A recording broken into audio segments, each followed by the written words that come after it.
कैसे हो आप लोग। आज मैं आप लोगों को सब्जेक्ट क्लास 6 सब्जेक्ट जीके यानी कि नॉलेज कार्ड चैप्टर नंबर 3 के बारे में स्टडी करने जा रहे हैं। किस चैप्टर के बारे में बच्चों?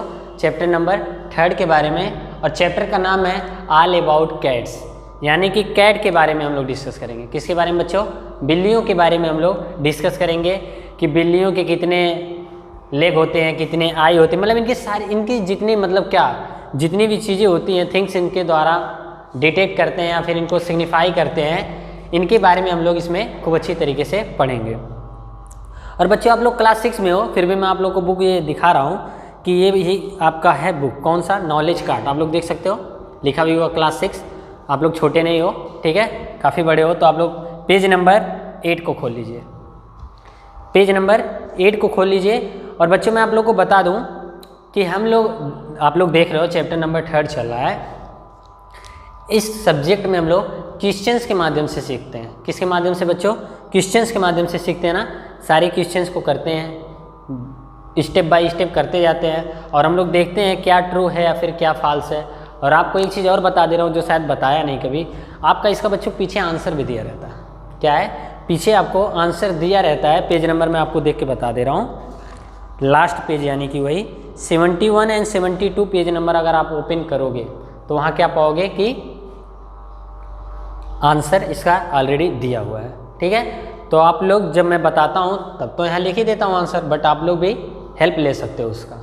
ठीक है, वैसे आंसर का हेल्प लेना नहीं चाहिए, तुरंत नहीं लेना चाहिए आंसर का हेल्प, जब तक हम समझा दे रहे हैं। ये बहुत आसान तरीका होता है कि हम समझा के आप लोग को अच्छे से वो कर रहे हैं। ठीक है, तो आइए हम लोग समझते हैं बच्चों। लिखा हुआ पहले जो चीज़ें लिखी हुई हैं उनको पढ़ लेते हैं। कुछ पैराग्राफ के माध्यम से आपके बुक में दिया हुआ रहता है। ठीक है, लिखा हुआ है a cat can not climb with its head first down a tree because every claw on a cat's paw point the same way. लिखा हुआ बच्चों, a cat can not climb up with its head, मतलब कह रहा है कि एक जो बिल्ली होती है कैन नॉट क्लाइंब मतलब चढ़ नहीं सकती। क्लाइंब मतलब समझते हो आप लोग ना? ठीक, can not climb with its head, अपने हेड से, मतलब जो सर है, first down a tree because every claw on a cat's paw point the same वे, मतलब इनके जो पंजे होते हैं वो सब एक तरीके से होते हैं, सेम तरीके से होते हैं। ठीक है, इनके बारे में बता रहा है, छोटी छोटी बातें लिखा। अभी हम लोग क्वेश्चंस करेंगे तो और आसानी तरीके से समझ में आएगा। फिर लिखा हुआ है दिस, दस, इस तरीके से, मतलब thus to get down from a tree a cat must turn back and them come down. कह रहा है इस तरीके से जब एक बिल्ली किसी पेड़ पे क्लाइंब कर जाती है, मतलब चढ़ जाती है, तो उतरती कैसे है? कह रहा है आगे, thus to get down from a tree, मतलब पेड़ से डाउन होते वक्त, नीचे आते वक्त, चढ़ने के बाद नीचे आते वक्त, ए कैट मस्ट टर्न बैक, बिल्ली थोड़ा सा पिछाड़ी खाती, मतलब पीछे जाती है। पहले नीचे उतरना तो पहले थोड़ा बैक होगी। क्या करेगी? बैक करेगी। कहते हैं ना शेर दहाड़ने से पहले 2 कदम पीछे जाता है, बोलते हैं ना। उसी तरह बिल्ली भी जब क्लाइंब कर जाती है, किसी ट्री पे चढ़ जाती है बच्चों, तो वहाँ से उतरने के लिए वो पहले 1 स्टेप या 2 स्टेप टर्न बैक होती है, मतलब पीछे जाती है। कहाँ जाती है बच्चों? पीछे जाती है। एंड देम कम डाउन, और तब कम डाउन नीचे उतर आती है या फिर नीचे आ जाती है। ठीक, तो कुछ नहीं, बस इन बिल्ली के बारे में थोड़ा सा लिखा हुआ था, उससे आपके दिमाग में होना चाहिए। अब हम लोग कुछ क्वेश्चंस लिखे हुए हैं, क्वेश्चंस लिख करके उसका आंसर फाइंड आउट करेंगे और इसके माध्यम से कैट्स के बारे में जानते रहेंगे, बिल्लियों के बारे में जानते रहेंगे। ठीक, चैप्टर का क्या नाम था? ऑल अबाउट कैट्स, मीन्स बिल्ली के ही बारे में जानेंगे। किसके बारे में बच्चों? ऑल अबाउट कैट्स मीन्स बिल्ली के बारे में यहाँ जानेंगे। ठीक, तो आइए क्वेश्चंस लिखते हैं। पहले क्या लिखा हुआ है? Here are some more interesting fact. क्या लिखा हुआ है? क्वेश्चंस मतलब ऐसे ही बना दे रहे हैं। Here, HERE, here are some more interesting, INTERESTING, interesting fact about cats, facts about cats, मतलब क्या लिखा हुआ बच्चों? लिखा हुआ है here are some more interesting fact about cats. कितना अच्छा जैसे लग रहा तुक मिल रहा है ना, फैक्ट अबाउट कैट्स। कोई नहीं, ठीक। तो यही लिखा हुआ है यहाँ पे कुछ बिल्ली के बारे में क्वेश्चंस कह रहा है कि यहाँ पे कुछ बिल्ली के बारे में इंटरेस्टिंग फैक्ट बातें बताई गई हैं, उससे आपको पढ़ना है। आगे लिखा हुआ है रीड देम, मतलब उन्हें पढ़ो। Read them, READ, read them मतलब उन्हें पढ़ो। एंड स्टेट, एंड STAT, और क्या कह रहा है, state whether they are true, मतलब राइट करो वेदर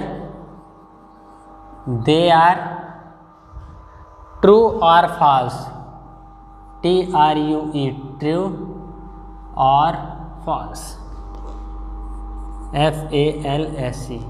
बच्चों बहुत ही सिंपल सा प्रश्न लिखा हुआ है। क्या लिखा हुआ है, रीड देम, उन्हें पढ़ो, एंड स्टेट, और राइट करो what, whether they are true और फॉल्स, क्या वो सत्य हैं या फिर गलत। उन्हें आप क्वेश्चंस के सामने डैश लिखा हुआ वहाँ पे आपको मार्क करना है, राइट डाउन करना है, TRF मतलब ट्रू या फिर फॉल्स, ठीक। तो नो डाउट, आइए हम लोग प्रश्न को करते हैं। बहुत आसान तरीके से प्रश्न को करेंगे, समझेंगे कि क्या कहा जा रहा है 1 बाय 1, ठीक बच्चों।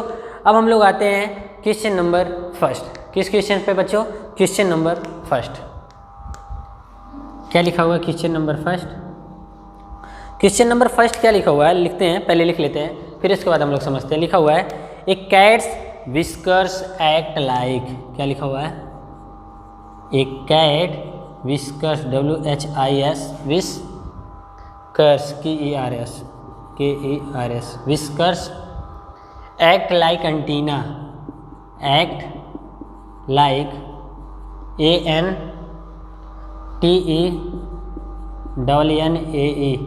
A cat whiskers act like antennae. फिर आगे लिखा हुआ है इसी प्रश्न में they help the cat, they help the cat,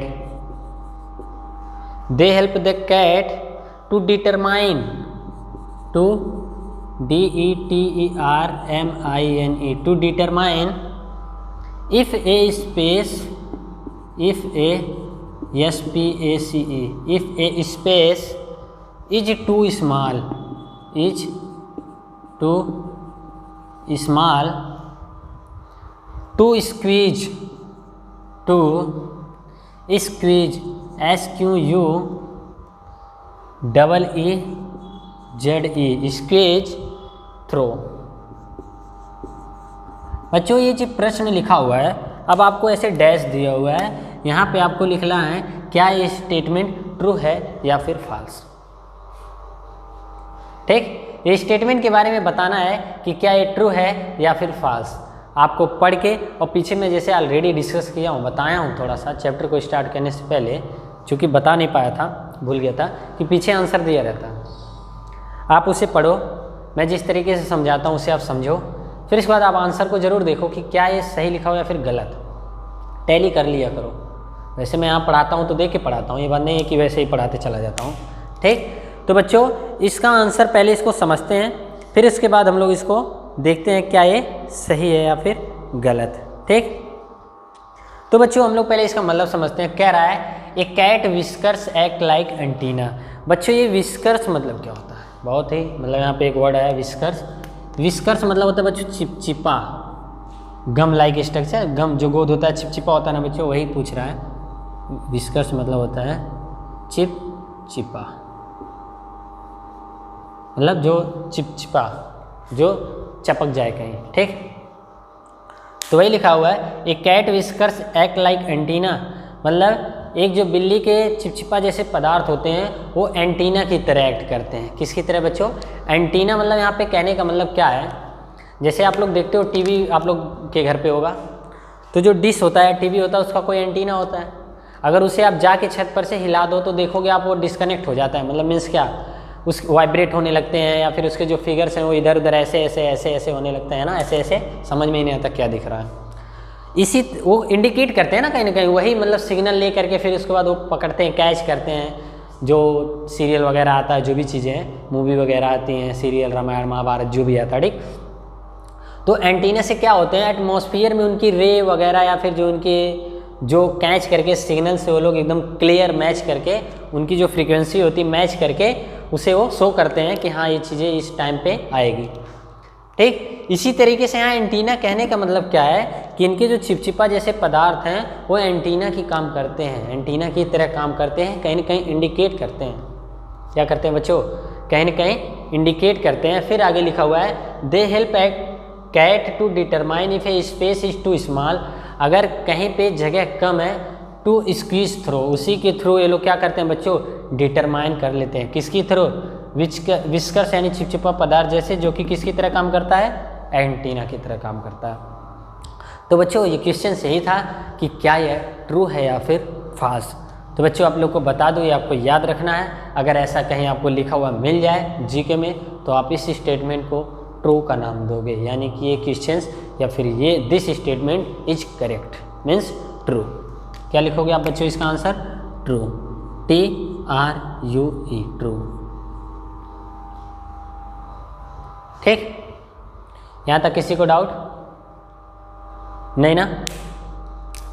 अब देखो बच्चों, अब हम लोग क्वेश्चन नंबर 2 पे आते हैं। इस तरीके से हम लोग क्वेश्चन नंबर 1 को कर लिए। अरे भाई यहाँ पे क्वेश्चन में लिखा ही था ना ट्रू और फॉल्स, यहाँ पे लिखा था ना ट्रू और फॉल्स ही लिखना है, ऐसे डैश है तो यहाँ पे आगे क्या करना है, लिखना है। तो ये स्टेटमेंट ट्रू था, इसका मतलब यहाँ पे क्या लिख दोगे, TRUE, ट्रू, ट्रू मतलब फॉल्स, ठीक। अब हम लोग आते हैं क्वेश्चन नंबर 2 पे। किस पे बच्चों, क्वेश्चन नंबर 2 पे। आइए हम लोग आते हैं क्वेश्चन नंबर 2। क्वेश्चन नंबर 2 क्या लिखा हुआ है, पढ़ लेते हैं फिर समझते हैं। लिखा हुआ है एक कैट्स यूरिन, लिखा हुआ है एक cat's urine glow glows under a black light, ए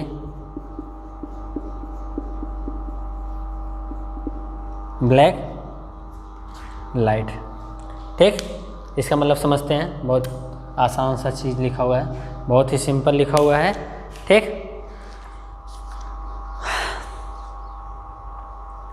लिखा हुआ बच्चों समझते हैं, एक कैट्स यूरिन, कैट की यानी बिल्ली की जो यूरिन होती है बच्चों, कह रहा है ग्लोज, ग्लोज मतलब होता है बच्चों चमकना। आप लोग यहाँ जो ग्लो मतलब लिखा है लिख सकते हो, यहाँ पे हिंदी में चमकना, चमकना।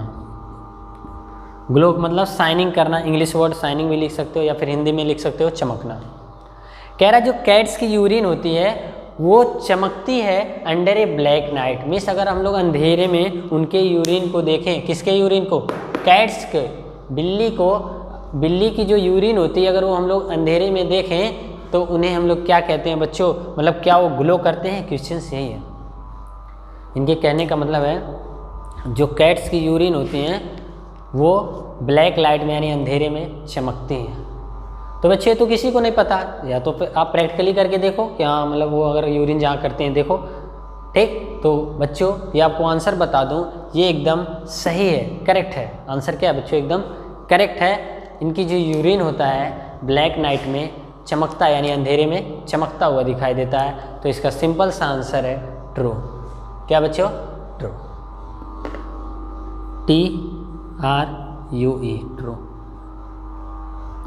ठीक। यहाँ तक किसी को डाउट नहीं ना, बहुत सिंपल सा क्वेश्चन था, कुछ था नहीं। अब हम लोग आते हैं क्वेश्चन नंबर 3। किस क्वेश्चन पे बच्चों, क्वेश्चन नंबर 3 पे आते हैं।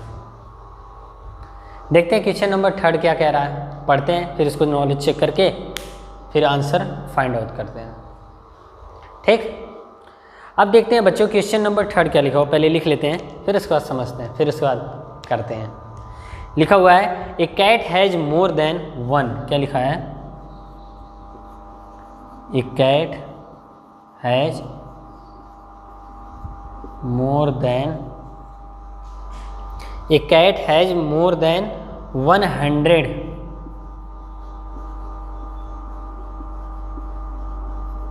मोर देन 100 वोकल साउंड।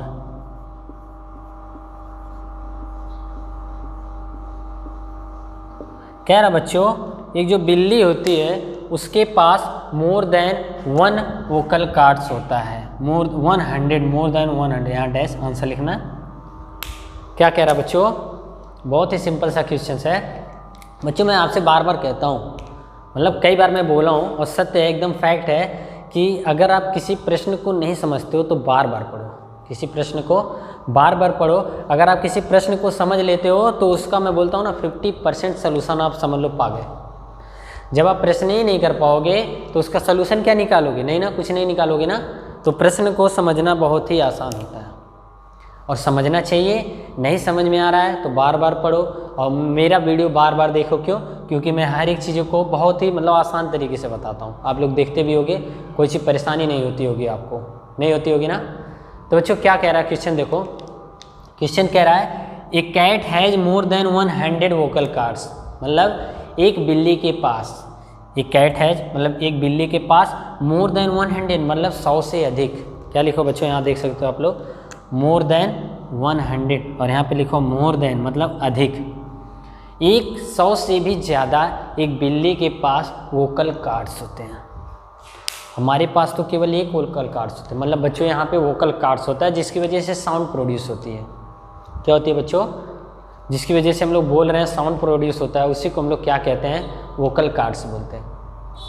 उसी तरह कहा जा रहा है यहाँ क्वेश्चंस में कि जो बिल्लियाँ होती हैं, क्या होती हैं बच्चों, जो बिल्लियाँ होती हैं उनके पास 100 से अधिक वोकल कार्ड होते हैं।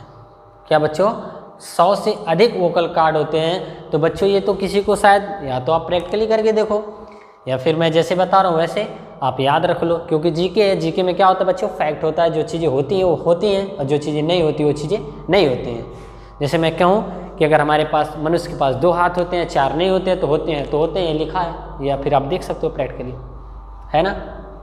तो वही लिखा हुआ है कि एक बिल्ली के पास 100 से अधिक वोकल कार्ड्स होते हैं। क्या ये स्टेटमेंट रॉन्ग है या फिर करेक्ट है? तो बच्चों मैं आप लोग को बता दे रहा हूँ, आपसे आप लोग याद रख लो कि this statement is correct, means यह बात सत्य है, यह स्टेटमेंट सत्य है कि एक बिल्ली के पास 100 से अधिक क्या वोकल कार्ड्स होते हैं, 100 से अधिक वोकल कार्ड होते हैं। इसका मतलब this statement is true, TRUE, true मतलब सही।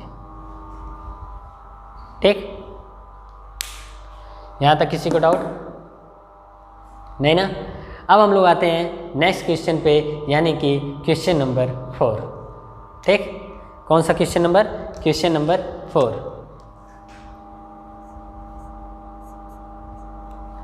आइए देखते हैं, पहले राइट डाउन करते हैं प्रश्न को।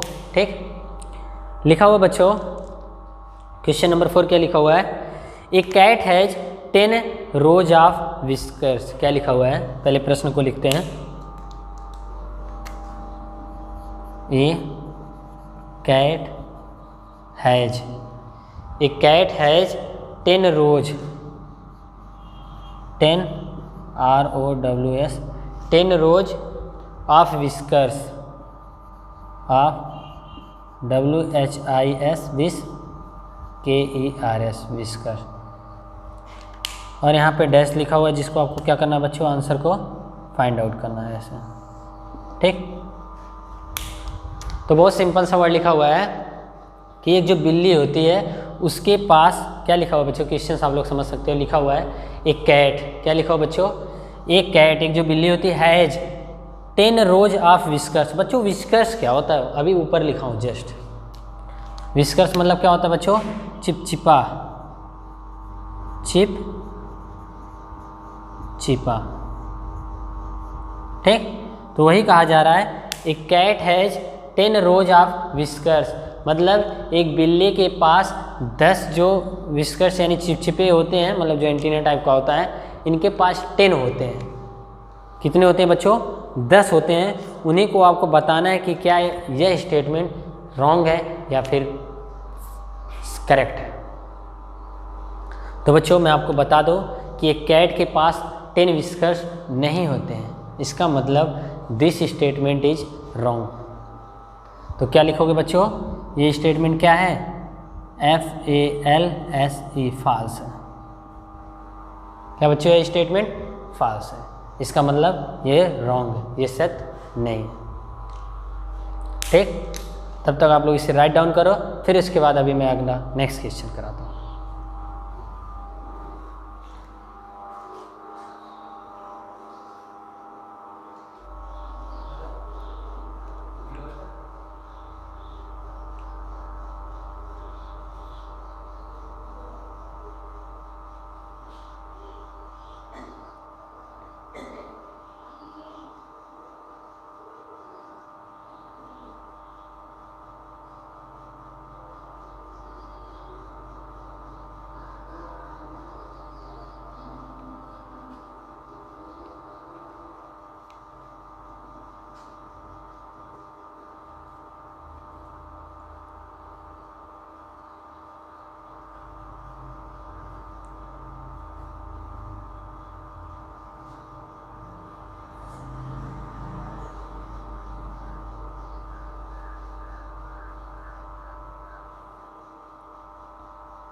ठीक है बच्चों, आप लोग राइट डाउन कर लिए होंगे।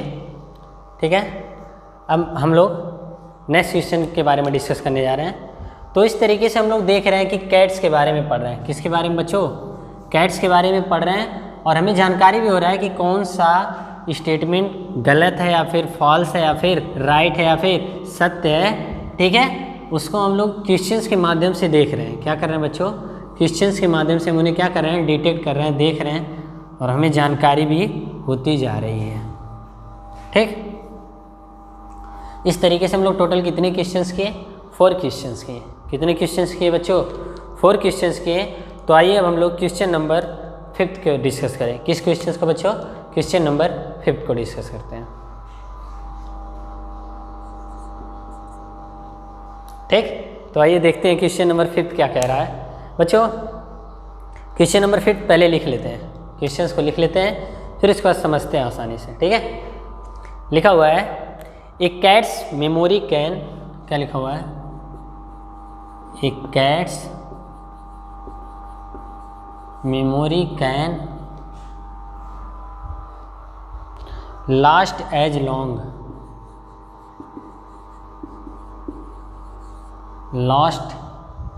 as long as 16 hours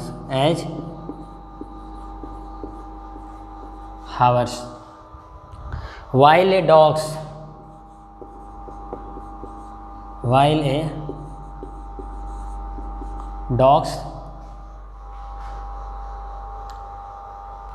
memory last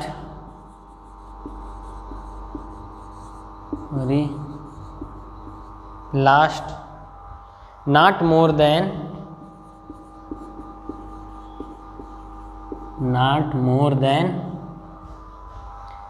5 minutes। बच्चों बहुत ही सिंपल सा प्रश्न लिखा हुआ है, कोई घबराने की ज़रूरत नहीं है। अभी मैं इसका सलूशन बहुत ही आसानी तरीके से निकलवा दूंगा। आंसर बहुत अच्छी तरीके से फाइंड आउट हो जाएगा, कब, जब हम लोग प्रश्न को खूब अच्छी तरीके से समझ लेंगे।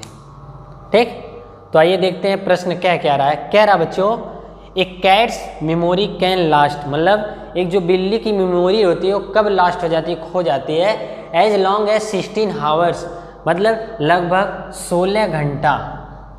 लगभग 16 घंटा एक बिल्ली की जो मेमोरी होती है उसके बाद ये लोग लास्ट करना सीख जाते हैं, मतलब भूल जाते हैं। ठीक, फिर आगे लिखा वाइल, जबकि, मतलब अब दूसरी बात कर रहा है, जबकि आगे कह रहा है ए डॉग्स, मतलब एक कुत्ते की बात कर रहा है। अभी तक बिल्लियों की बात कर रहा था, इसी में थोड़ा सा डॉग के बारे में ला दिया है। कह रहा है while a dogs memory last not more than 5 minutes, मतलब एक डॉग के मेमोरी को लास्ट करने के लिए, भूल जाने के लिए 5 मिनट से भी अधिक नहीं लगता। कह रहा है। क्वेश्चन समझ में आया? क्वेश्चन बहुत आसान है, समझने की ज़रूरत है। ठीक, कह रहा बच्चों कि एक बिल्ली के जो मेमोरी होती है वो लगभग 16 घंटे तक रहती है। कोई चीज़ अगर वो देख ले या फिर रिमेंबर कर ले या फिर ऐसे ही मतलब ध्यान रख ले कि हाँ वहाँ पे कोई चीज़ रखा हुआ है, दूध रखा हुआ है, हमें पीना है, कौन कैट्स अगर ऐसा सोच ले, ठीक, तो वो लगभग 16 घंटों तक नहीं बोलती है, जानती है वहाँ पे कुछ रखा हुआ है। बल्कि ऑन द अदर साइड, दूसरे साइड बात करें कुत्ते की, डॉग्स की बात करें, तो वो लगभग 5 मिनट भी से भी ज़्यादा नहीं रख पाता, 5 मिनट के अंदर ही खो देता है अपनी मेमोरी। तो बच्चों यही कहा जा रहा है, क्या स्टेटमेंट करेक्ट है या फिर रॉन्ग है, यानी कि ट्रू है या फिर फॉल्स है। तो ऐसे आपके बुक में ऐसे दिया हुआ है और यहाँ पे राइट डाउन करना है, देखना है कि स्टेटमेंट करेक्ट है या फिर रॉन्ग है। ठीक, तो बच्चों मैं आपको बता दूं ये स्टेटमेंट एकदम करेक्ट है। क्या बच्चों? This statement is definitely is correct. ठीक, तो बच्चों करेक्ट के लिए क्या लिखना है आपको, क्वेश्चंस में लिखा हुआ ऑलरेडी, यहाँ पे लिखा हुआ है ट्रू लिखना है। क्या लिखना है बच्चों? ट्रू लिखना है। तो ये अगर बात सत्य है, ये this statement is right means here we will write true, TRUE। ठीक, यहाँ तक किसी को डाउट नहीं ना? अब हम लोग आते हैं बच्चों क्वेश्चन नंबर 6 पे। किस क्वेश्चन पे बच्चों? क्वेश्चन नंबर 6 पे आते हैं। आइए क्वेश्चन नंबर 6 देखते हैं क्या लिखा हुआ है। क्वेश्चन नंबर 6 बहुत ही सिंपल लिखा हुआ बच्चों, लिखा हुआ है a cat's normal temperature is 98.4 degree Fahrenheit. क्या लिखा हुआ बच्चों? लिख लेते हैं प्रश्न को। लिखा हुआ है ए कैट, क्या लिखा हुआ है? A cat's normal temperature, normal TEMPERATURE, a cat's normal temperature is 98.4 degree Fahrenheit. ध्यान से देखने की ज़रूरत है बच्चों। और आगे क्या है? ऐसे डैश लिखा हुआ है। ठीक, बहुत सिंपल सा प्रश्न लिखा है, a cat's normal temperature is 98.4 degree Fahrenheit. बच्चों मैं आप लोग को ध्यान से आप लोग देखो तो यहाँ पे डिग्री सेल्सियस नहीं लिखा हुआ है, फ़ारेनहाइट लिखा हुआ है। क्या लिखा हुआ बच्चों? फ़ारेनहाइट लिखा हुआ है, जो कि आपको स्कूल में आपको उलझाया जा सकता है। मतलब क्या, प्रश्न थोड़ा सा ट्विस्ट किया जा सकता है, घुमा फिरा के पूछा जा सकता है। हो सकता है यहाँ पे डिग्री सेल्सियस दे दे। क्या दे दे? डिग्री सेल्सियस दे दे। तो ये स्टेटमेंट अगर करेक्ट होगा तो रॉन्ग हो जाएगा, और अगर ये स्टेटमेंट रॉन्ग होगा तो करेक्ट हो जाएगा, उल्टा हो जाएगा। तो बच्चों यही कहा जा रहा है कि जो कैट्स का नॉर्मल बॉडी टेम्परेचर होता है, क्या बच्चों?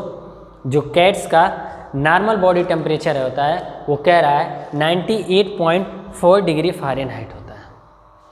क्या बच्चों? 98.4 डिग्री फ़ारेनहाइट बता रहा है। इसका मतलब दिस स्टेटमेंट इज रॉन्ग। मतलब ये स्टेटमेंट क्या है बच्चों? एकदम से गलत है। क्या स्टेटमेंट गलत है? क्योंकि 98.4 डिग्री फ़ारेनहाइट नहीं होता। किसकी टेम्परेचर? कैट की। जो बिल्ली का बॉडी टेम्परेचर है वो नॉर्मल टेम्परेचर 98.4 नहीं होता। Means this statement is wrong. तो रॉन्ग के लिए क्या लिखना है बच्चों? फॉल्स फिलअप करना है।